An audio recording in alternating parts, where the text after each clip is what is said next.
workshop speaker, I've got to say, is one of the most amazing influences that I have ever had in my life, much less in recovery. I met this man about 6.5 years ago, and he has taught me the true meaning of service.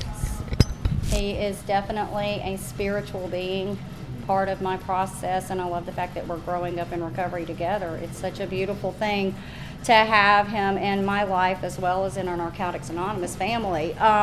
Today he's going to be speaking on insanity and how the process restores us to it. Imagine that. So at this time I'm going to give you MarcL.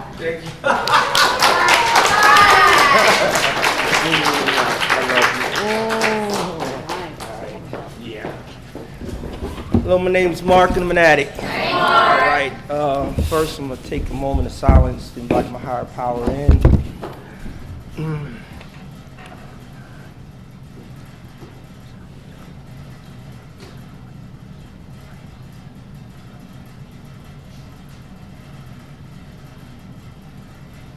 All right, well, my name is Mark and I'm an addict. Hey, Mark.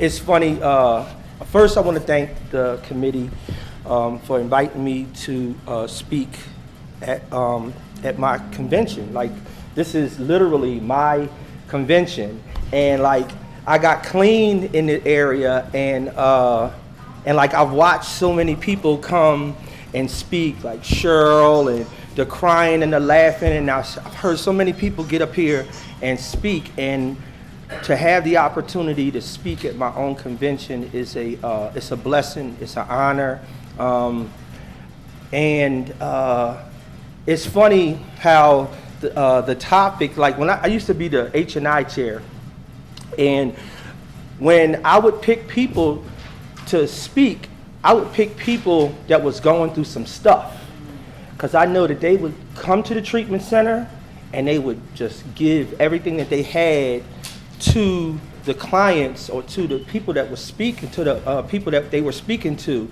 And it's funny how I was finished my step one back in June, I think it was, and I told my sponsor that for some reason my higher power was talking to me and was telling me that I needed to stay on this step a little bit longer. And I didn't know at the time what it meant, but I listened. And so I told my sponsor that I wanted to hold off on step one until I got to come back home in December. I know why now that my higher power told me to put it off, because the last 4 months of my life have just been like completely insane. And so for me to be called to ask to speak on the process and how it restores you to sanity, I thought it was appropriate because of what I just went through, you know. So that is the topic. And so, you know, one of the first things that I took the time to do some research on it, because like I know people say when they come up here, they just come up and they let God talk to them, and sometimes everybody in the meeting's going here, we're watching this baseball game, this tennis game going on, and nobody's following the person because they're all over the place. So like, I don't like to be in a meeting like that. I like for it to be structured so you can follow what I'm saying, so that you get what I'm saying, and not just me talking up here. So I did the research or whatever, and so the first thing, you know, the process, you know, I had a sponsee and we would always talk, and he would talk about the process. And I just had to say to him, I'm gonna try to keep from cursing, because if you know me, you know what I said. So I'm remembering, okay, you know, but what is the process? You know, like, stop, like we get in here and we use these terms and I get it. Newcomers, they hear what we're saying and they talking and they just saying stuff, but like, what is the process? Like, what are you saying when you're saying the process? We generally say this stuff, and so we, as people that have any kind of clean time, when you hear people say that stuff, you got to stop them and say, what is it?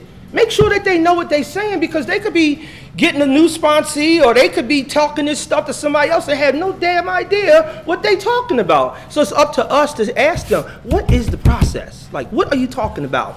So the first thing I love this book. If you don't got one, get one. It is my favorite part of the literature of all of the literatures. And I was told by some old timer, the basic text is the best literature. I don't care what your opinion is. I have one.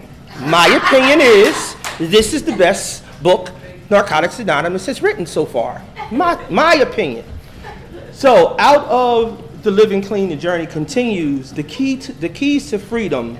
It reads, as we practice these principles in all our affairs, we gain traction in our lives, and we start to feel more natural. For example, in the beginning, we may have to consciously practice honesty. As we continue to practice, we find dishonesty progressively more uncomfortable, perhaps even agonizing. And gradually we notice that honesty has become more normal for us. So one of the keys to freedom is practicing something on a regular basis to where it becomes a normal process. So when we say the process, when we first come in, of course, the process is not normal for us. So we have to watch people do it. We have to listen to people share about it. We have to read about it, to learn about it before we can start really knowing what the process is. But our job is to explain what the process is to people as we are getting clean. So for me, when I read, I wanted to look up what the word process meant, and it's a procedural action. It's a series of action. That's the key to what I'm going to talk about. It's a series of actions or steps taken to achieve a particular end or outcome. So it's a series of things that continually go on to reach some point. In my learning, in science, we have action potentials in our bodies, right? And you have to have so much action potential to achieve a catalyst or something to actually happen. I don't care how close you get, if you don't get to that point, if it requires 20, say you require 20 and you get up to 19, if you don't get to 20, the action does not happen.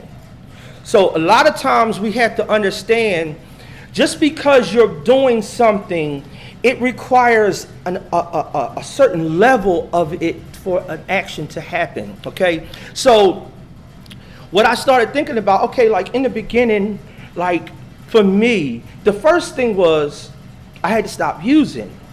And that's in the beginning. I had to stop using, because as long as I was using, I don't care how many meetings I made, I don't care how many people I talked to, nothing was working because I was still using. Okay, so the first thing that I had to do is stop fighting. And what we call it in here is surrender. Okay, so the first thing was I had to stop fighting this process that I wanted to get into. Okay, so when that happens, we need to get vulnerable. And a lot of people don't like that word vulnerability because it requires you to open yourself up. And people don't like to open themselves up because, there's people that aren't in the rooms, we get all that. That people aren't in the rooms, everybody in the rooms ain't in the rooms for recovery. We get that, but you still have to get vulnerable. It's a requirement. It's not something that we're suggesting that you do. It's a requirement. You have to get vulnerable. If you don't get vulnerable, you're not going to get something that you're trying to get. It's one of the series of steps, okay? So the other one is letting people in, letting people help you. I had the worst time taking compliments when I was new. It was I was so damaged that listening to somebody give me a simple compliment would like pierce my ears. And I would have to quickly change the subject, or yeah, thank you so much, and I move on to something else. And as I got clean, I had to learn to just say nothing, or just say thank you, and leave it alone. But I had to start letting people in and letting people help me.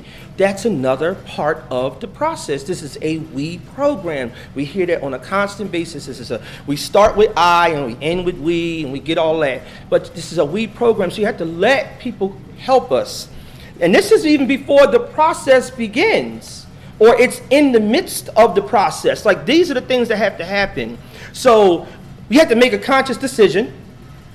Like, I'm going to make a meeting despite what my head says, or my girlfriend, she's using, but I need to make a damn meeting, and she wants to know why I keep making these meetings where these girls are at, and but I need to make a meeting, so I need to make a conscious decision that I'm going to make this meeting.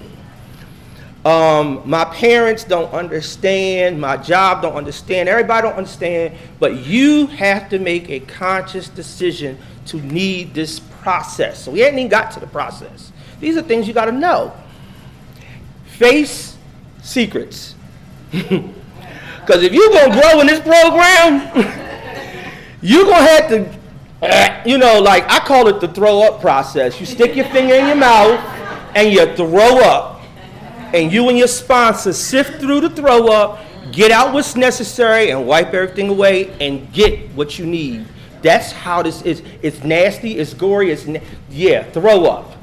But there's a whole lot of there in that throw up that you don't need. But there are components in it that you do need. So you're going to have to learn to share those secrets. So and then of course learning, understanding, and then applying the principles.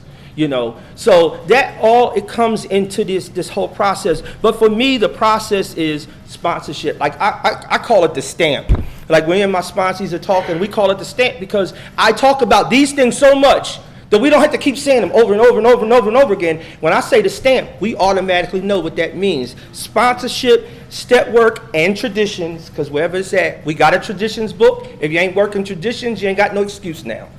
We didn't have formal traditions before, people using paper and all that stuff. Today we got formal traditions, work them, because you need that for us, you know what I'm saying?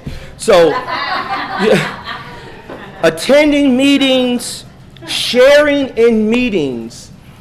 To attend a meeting and don't share is like robbing Narcotics Anonymous. You're robbing the newcomer and you're hurting your own self. I know a lot of people say, well, I don't like sharing in meetings, or those people that always share the same stuff, they always share before me. But you got to make a conscious decision that you need to share. Because I know there's been times my higher power is bumping me like, I need you to share. And I'm just like, I just don't feel it. And okay, now I got to open my mouth before the next person shares and say what I need to share. That's a part of the process, because to hold that in is like sticking your finger in your throat, needing to throw up and keeping it in your mouth. Exactly. Do you see how nasty that is? That's how nasty it is to go into a meeting and don't share. There are newcomers that need to hear what you're going through. There are old timers that need to hear what you're going through. And most of all, you need to get the shit out.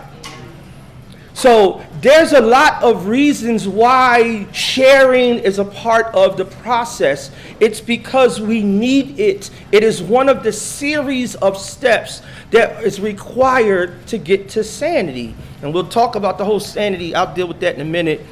But service work. If it's simple as putting the chairs up, if you see a cup sitting there, somebody forgot it, you clean it up.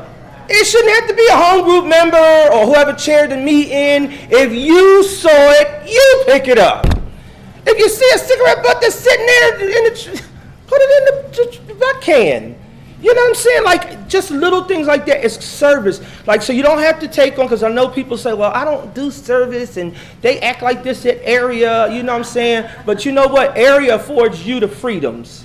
So be a part of area. You know, but do service, because I don't want to get off on that, because I can get off on that, because I was one of those recycling members that kept chicken tick, you know, I was keep doing this and nobody would fill the position. So we're not going to get into that. But service work is another one of those series of steps or actions that need to be taken. Helping others. You know, helping others is just showing up to a meeting. You know what I'm saying? Because there's some people that just need to see you in a meeting. And you have no idea. You may have shared some real good stuff the last meeting, and they're looking to see you, and you're at home watching the football game. And they hurting. You know, we're in this program to help each other to stop hurting. So I'm not telling people make every meeting, but there should be some level of meetings that you're making a conscious decision to attend. If there's a meeting over at Singer River, I'm going to make one over here, I'm going to make one over here. When you do that, God's going to put that necessary individual in the room. When you make a pattern of what you're going to do, God says, okay, now this person's got a pattern. I can put people in that meeting that when they share, that's going to help that person. But when you like, I don't want to make a meeting today. I want to decide. God's like, you know what? I don't need you. You know what I'm saying? I can't use you. You're not even comfortable with yourself. But it's a process. It's a process. It's a series of steps to achieve a certain outcome. Reading the literature. I know a lot of people that talk about the literature that don't even read the literature. Like, I don't understand. You know how many people died for us to have this stuff so that we can live as comfortable as we live? And the newcomers they're not purchasing literature, they just come in the meeting. And you know, if you got a sponsor and ain't got no literature, I don't care how many times you gotta say it. You buying literature? Yeah. You buying literature? Did you get your literature? Did you get it? I kept on one of my sponsors about this Living Clean book. So he said, God, let me just get this book. So he don't have to keep asking me no more, because that's not my job to make you get it. My job is just to tell you about it, to bring it up. You got your step work? No? Okay. You got your step work? You got your step work? You got your step work? Got your step work? You're going to get to a point where you say, let me get these questions out of the way, because it's not to help me, it's to help you. But that's my job, is to help you. So even as just a member in Narcotics Anonymous, you know, you ask somebody about their sponsorship. You ask them, are they making meetings? You ask them what step they on. Make it visible that it matters. It's not, that's not my business. No, it is your business. Because if they're getting sick sitting right next to you, that's your fault, because you could have helped that person some way, shape, or form. Just by saying, hey, do you got a sponsor? You know, what step are you on? I don't need to know your business. Don't tell me your stuff. But do you got a sponsor? Are you making meetings? You know, do you call your sponsor on the regular, that kind of thing? You know, and then my most and foremost, like the thing that I got the most out of this program is prayer and meditation. Like, without prayer and meditation, I go nowhere in this process. I go nowhere. It is my first and foremost foundation. If I'm not praying and meditating, I don't want to call my sponsor. I don't want to make meetings. And when I do, I want to share some real sick stuff.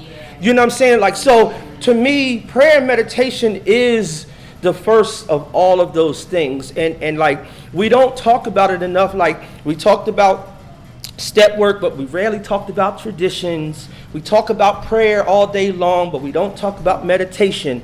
And so, you know, one is you talking to your higher power. The other one is shutting up and letting your higher power talk back. So if you're not letting your higher power talk back to you, you still sick. Because everything's about what you want to do. You trying to manipulate the rooms to see your way, to see how, and God's sitting there telling you the whole time, this is what you need to do, even if it's shut up.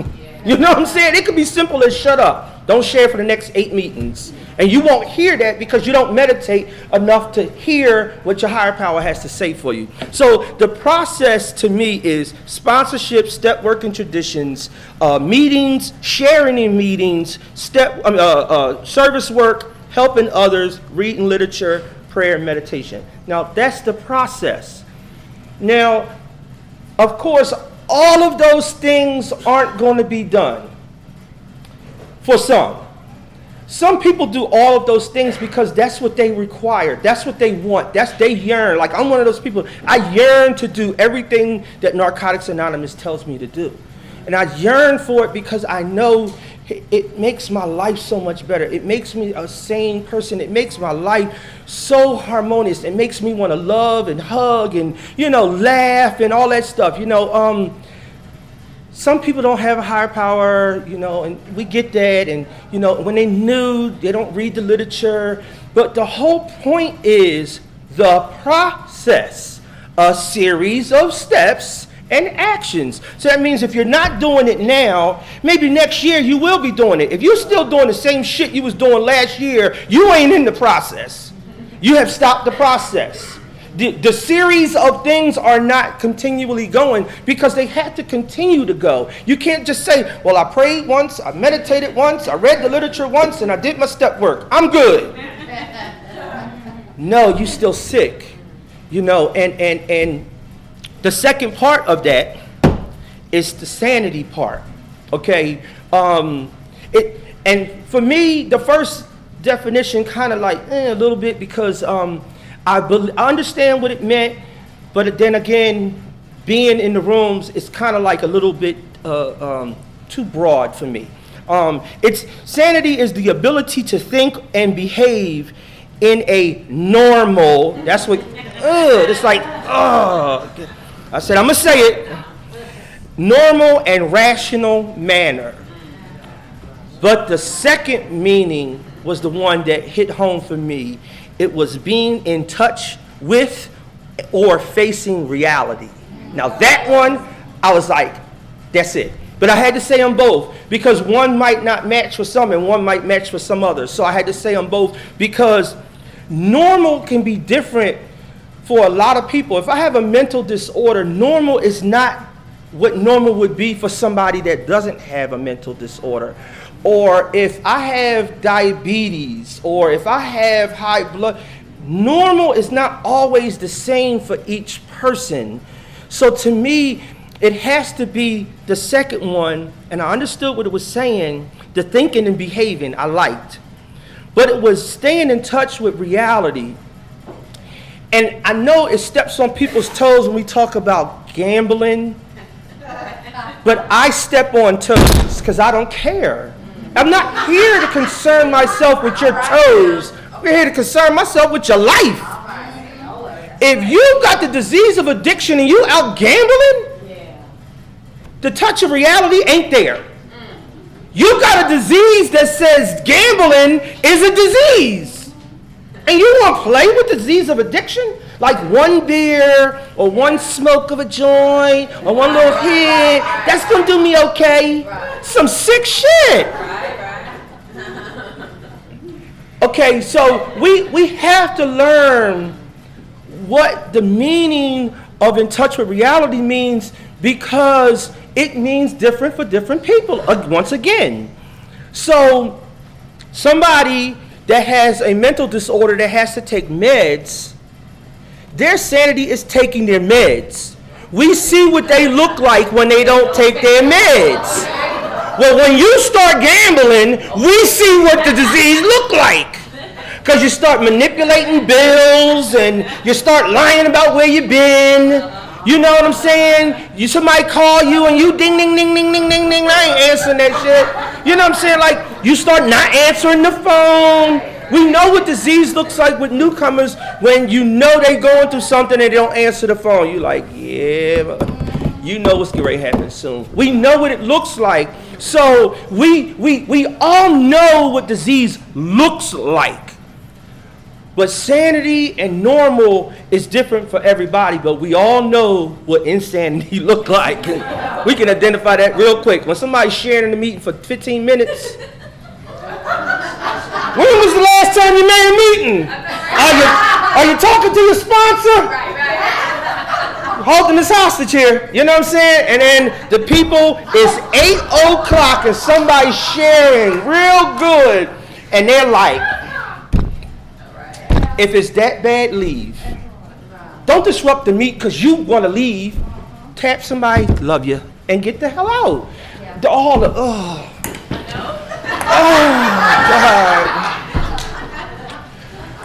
If it's that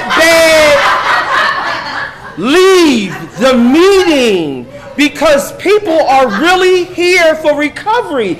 Recovery is not on time. If that was the case, I'd have been here a long time ago. I got here when it was supposed to get here, and when I leave, I don't know. So when we come in meetings, you know, yeah, they're supposed to end at a certain time. We get it. But if it don't end because somebody's sharing or something's going on, or the chairperson was like in what somebody was saying, you know, you ain't got to pass the basket. Come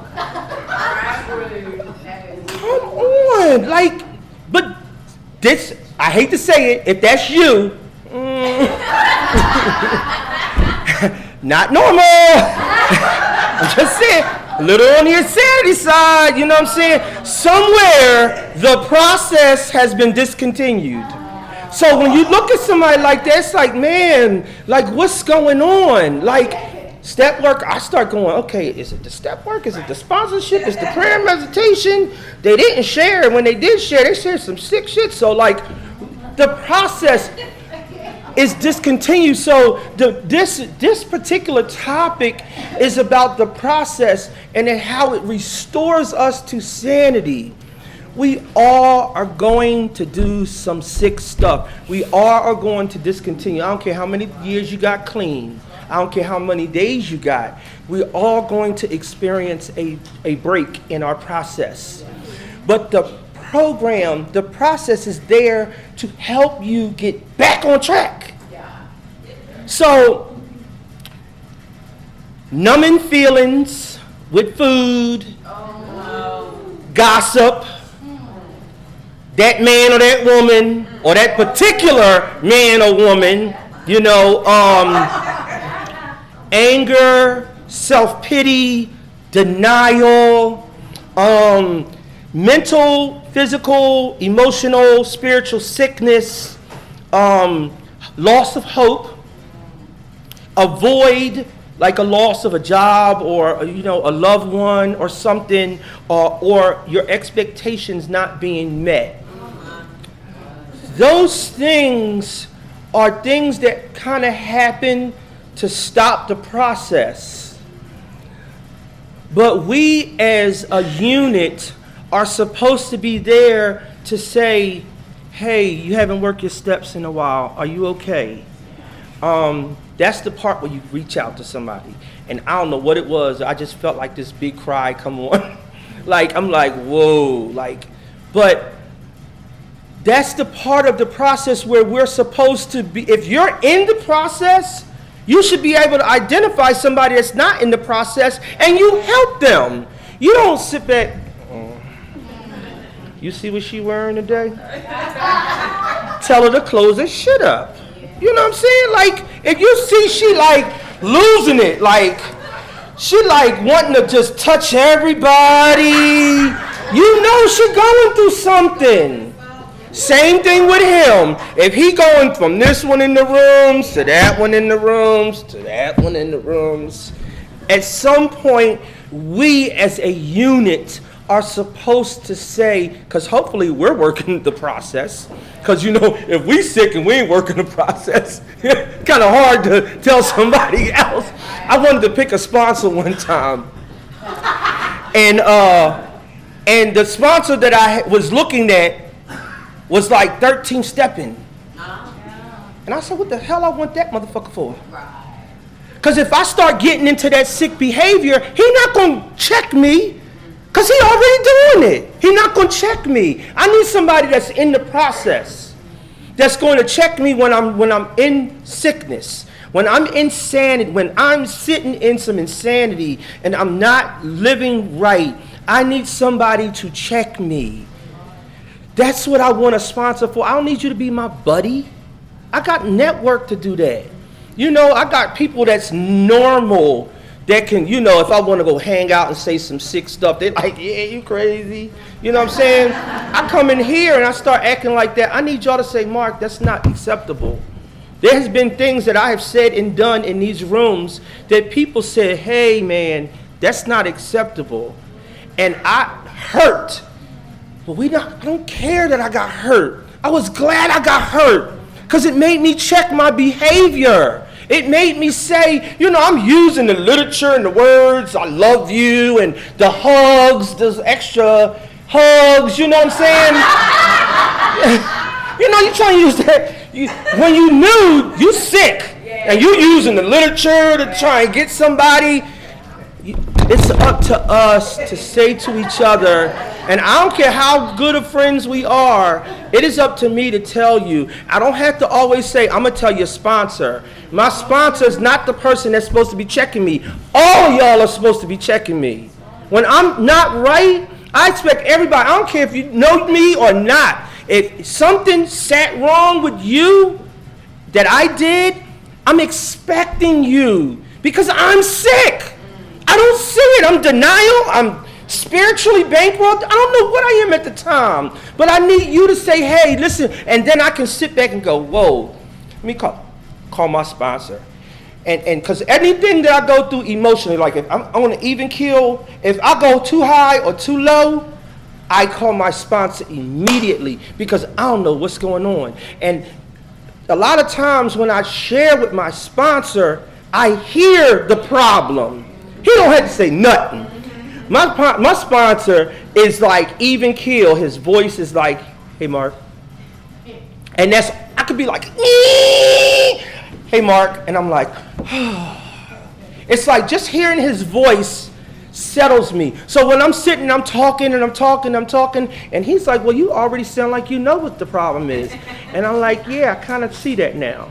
It's not the girl at the coffee pot that keeps talking or that keeps getting up, wiggling to the coffee pot, or the guy that wants to keep, come on, tap, tap, tap, come on, let's make this meeting go. It's not them.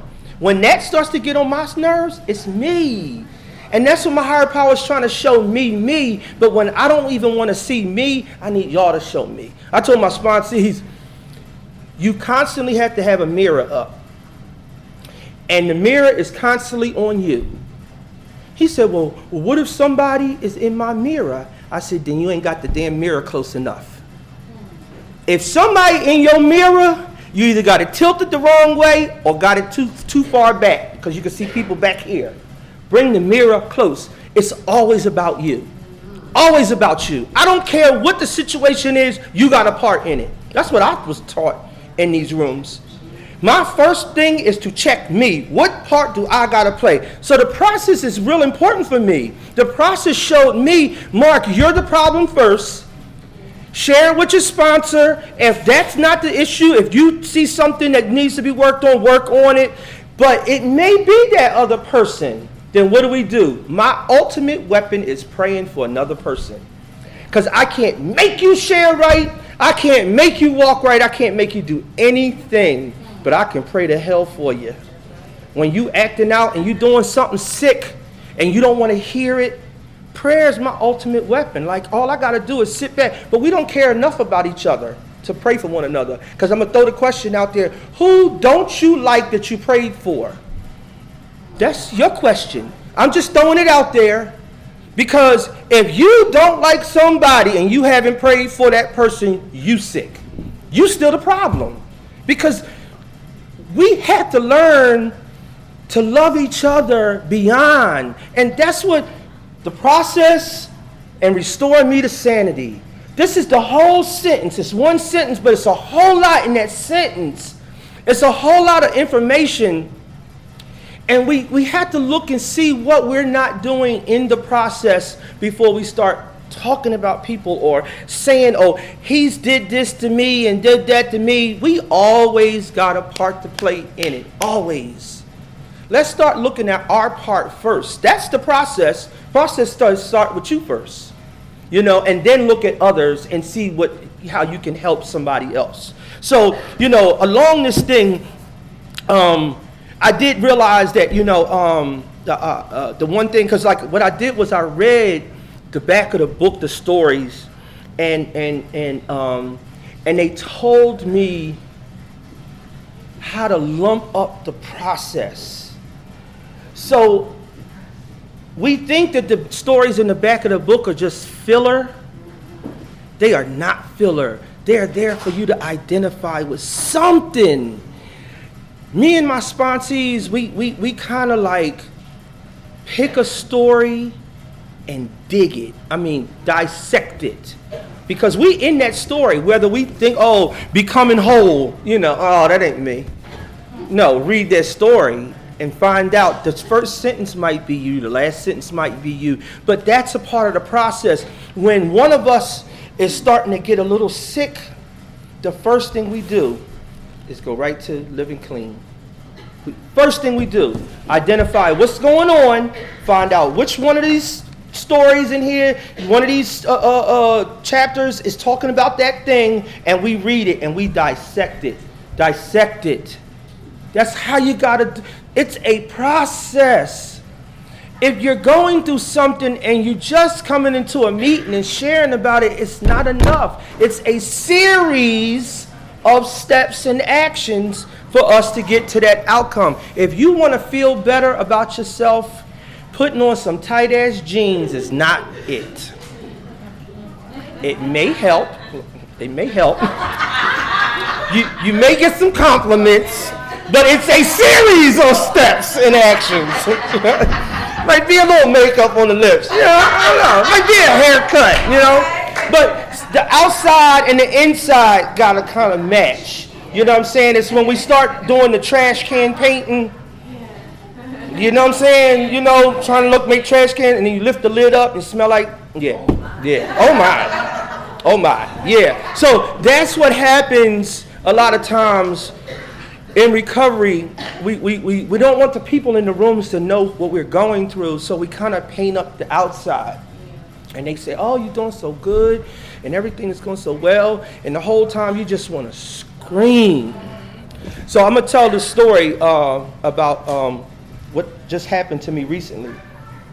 And why this particular message is important to me. Okay, so like before I left to go to school, because some don't know, I got my bachelor's, and I was accepted to a school for physical therapy to start my doctorate, and for a recovering addict, crack fiend, hoe, you name it, dirty trash can inside and out, for me to be in a doctorate program is outrageous. Like, I cry. Sometimes I got a 9-hour drive, and sometimes the one thing that they say, you get your emotions back in the program, and it's nice that you get your emotions back, but sometimes it's not, because like you just be sitting there just do. And you be like, what the hell is wrong with you? I gotta call my sponsor, because I don't know what the hell's wrong with me. I'm telling you, like, literally, I go through these moments where my emotions, like my thought process, I'm so grateful, and that's what it is, just so everybody knows. It's not pain, it's gratitude. Because like, to know where I've come from and to know where I'm at, it doesn't link up sometimes mentally with me, but everything else is in line. But I got accepted to this program and graduated top class, not the top, just high honors, and I went to this school and I failed the class. Boy, I can't even explain to y'all. This is the first time that I actually laughed about it. Because anytime other than this, I cry. Literally, I cry. Because it is the second time that I've been clean in my whole almost 9 years that I've been clean, that I like went into a state of depression. And when I say that, I mean it. When I read depression was the reading the other day, it was automatic that I had to make a meeting. Like, I had to go to a meeting. I had to share about it. Because I needed to help me, but I needed to help somebody else that may be in the meeting at the same time. And so it sent me in this whirlwind of self-doubt. I am my worst critic. I wouldn't allow anybody, the process stopped. I wouldn't answer my phone. I wouldn't eat. I stayed in my room. I did nothing. I didn't watch TV. I was hurt. For a person, y'all, if you know me, you know how I'm always laughing and hugging and like Jackal and those kind of people, when they go to the other side, it's just that bad. It's just as bad as as good as it is over here, it's just that bad over here. And I had gotten so depressed, and what happened, like after I got over that process, after I got over that portion of that depression, it was like my higher power identified the problem. My prayer and meditation ceased because everything was about education. Everything was, I was like, I don't know if you ever seen somebody that's so obsessed about something that all they can think about and all they can do is like, I gotta study. Like, I gotta pass this class. So I wasn't going to church. I wasn't praying and meditating. I was only going to one meeting a week. I was hardly calling my sponsor and sick. That's what happens. So it's not a shock that it happened. I didn't want it to happen, but it's not a shock now that it's over. I can go back and go, that's what the fuck went wrong.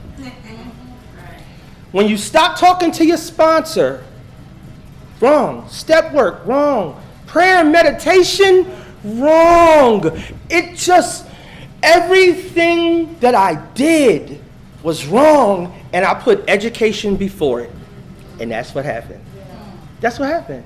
So to have to share this here, I didn't want to come home and share the fact that I failed the class because I was billboards and shit and scholarships and honors and all these damn, medallions and regals, and you failed? Yeah. And I hit the ground so hard, God.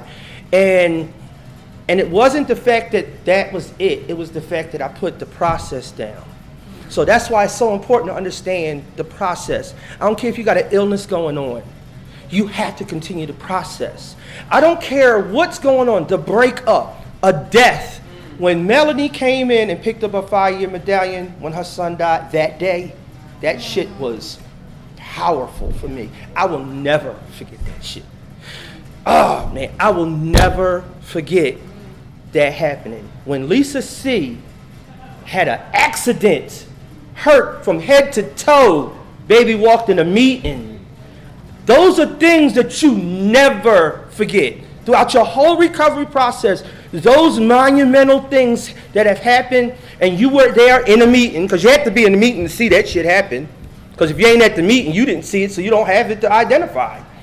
So it's important to see how other people continue the process so that you know what is necessary when you're going through the process.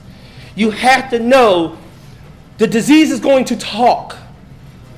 How much do you listen? That's the only thing. Like when the hurricane was getting ready to come to Florida at that time, when all of this was going on, and people were calling me because they were genuinely concerned about my well-being.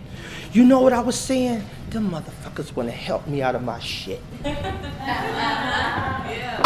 I was dead serious talking to the phone. Like they want to help me. Those Man, and my uncle called. He just calling to check on me. My mom called him and told him to call me because they want to get me out of my stuff. That's how sick I was. I didn't even want the process at that time, and it happens. So to be alone in that time period, it's hard because the only person, if you ain't got a relationship with a higher power, you are screwed. Because nobody's there to help you. It was the fact that I had a relationship with a higher power that got me out of that stuff. My uncle texted me and made a mistake in the text. You know, that auto spell mess. And I laughed. It cracked that depression. And then he texted me back. Okay, here it goes.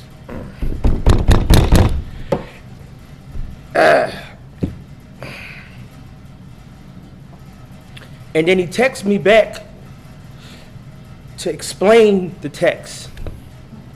And I literally laughed at that point.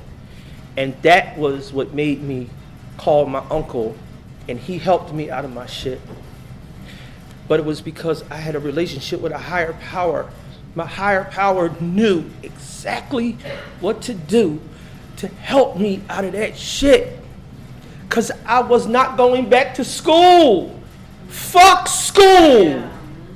I didn't even want to talk to y'all, so I didn't care about no school. I didn't want to eat.